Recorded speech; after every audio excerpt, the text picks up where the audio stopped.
Assalamualaikum warahmatullahi wabarakatuh. Perkenalkan, nama saya Livia Juliana Arum, NPM 24733052. Pada kesempatan ini, saya akan menjelaskan proses pembuatan sarung tangan latex menggunakan teknologi dipping atau pencelupan.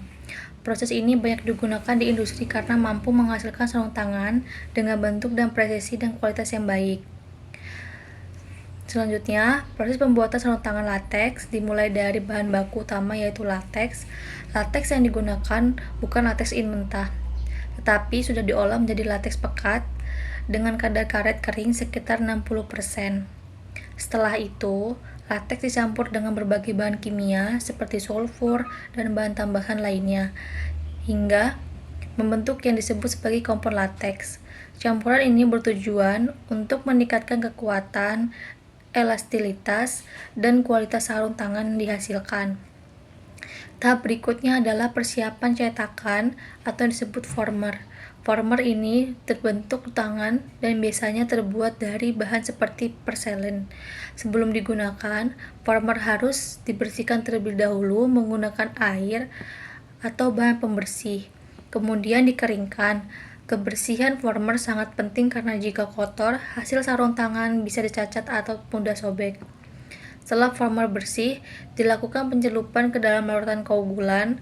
Koagulan ini biasanya berupa kalsium klorida, atau kalsium nitrat. Fungsi dari koagulan adalah untuk mengganggu kestabilan latex sehingga saat dicelupkan nanti, latex dapat menempel lebih banyak pada permukaan former. Setelah dicelupkan, former harus dikeringkan terlebih dahulu, namun tidak boleh terlalu basah dan juga tidak boleh terlalu kering. Selanjutnya, masuk ke tahap utama yaitu proses dipping atau pencelupan. Former dicelupkan ke dalam kompon latex secara perlahan. Tahap ini merupakan tahap paling penting karena menentukan ketebalan dan kualitas akhir dari sarung tangan.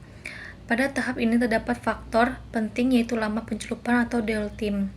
Semakin lama former dicelupkan, maka lapisan latex yang menempel akan semakin tebal. Namun, pencelupan tidak boleh terlalu cepat agar tidak terbentuk gelembung pada permukaan sarung tangan. Setelah dicelupkan, former diangkat secara perlahan dan kelebihan latex dibiarkan menetes. Lapisan latex yang menempel pada former akan membentuk lapisan tipis pada nantinya menjadi sarung tangan. Tahap berikutnya adalah pengeringan.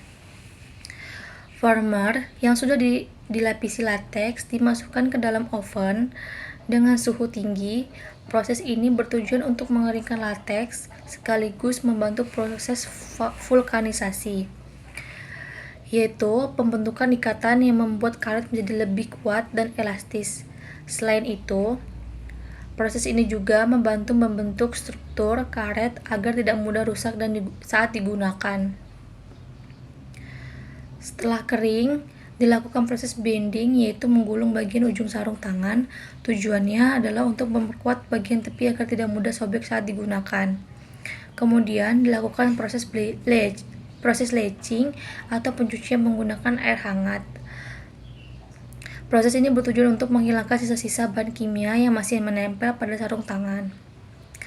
Tahap terakhir adalah pelepasan sarung tangan dari former. Kemudian dilakukan pengujian kualitas. Sarung tangan akan diperiksa apakah terdapat kebocoran atau cacat. Jika memenuhi standar, maka sarung tangan siap untuk dikemas dan digunakan. Setiap tahap harus dilakukan dengan tepat karena kesalahan kecil dapat menyebabkan produk gagal.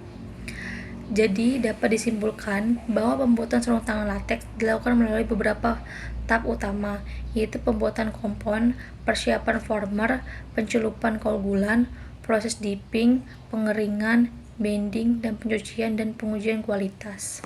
Selanjutnya, analisis kegagalan dan manajemen risikonya. Pertama, koagulasi massal atau gagal formulasi.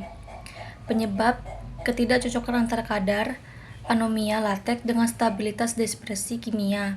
Anomia tinggi meningkatkan pH, namun jika sistem buffer atau penahan tidak kuat, penambahan bahan kimia tertentu justru memicu penggumpalan seketika.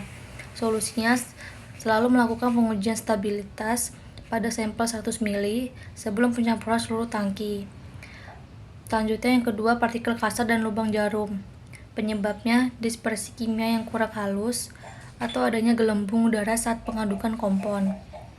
Dampaknya, sarung tangan akan memiliki titik-titik kasar yang sangat rapuh. Yang ketiga, efek formulasi amonia rendah dan tinggi.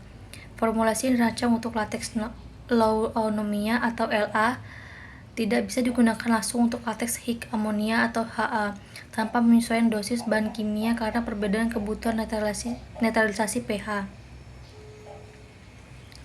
Sekian video dari saya. Wassalamualaikum warahmatullahi wabarakatuh.